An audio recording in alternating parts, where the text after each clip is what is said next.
The negativity in economic growth is mainly as a result of weak economic activity. The effects of the coronavirus on growth come from the slowing demand in South Africa's trading partners, as they had already implemented lockdowns to curb the spread of the virus. The second quarter GDP figures will start to reflect the extent of the impact of the coronavirus and the lockdown.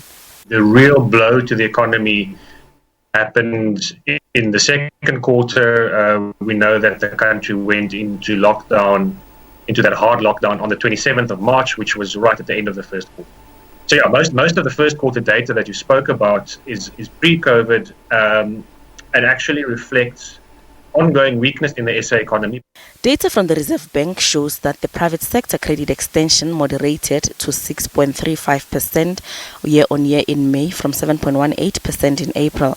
Mortgages, installment sales credit and other loans and advances categories were all slightly down. Economists say the uncertainty about the spread of COVID-19 and worries about loss of income have caused both households and companies to remain cautious. The sale of new vehicles continued to contract in June, although at a slower pace. Sales fell by a further 30.7% year-on-year in June. This is after a decline of 98.4% in April and 68% contraction in May. While the easing of the lockdown regulations helped the sector, its outlook remains weak. The current account registered a surplus in the first quarter of this year at 69.73 billion rand.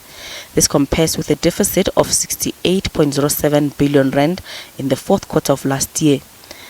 The Absa Purchasing Managers Index for June shows that conditions continue to improve in the manufacturing sector.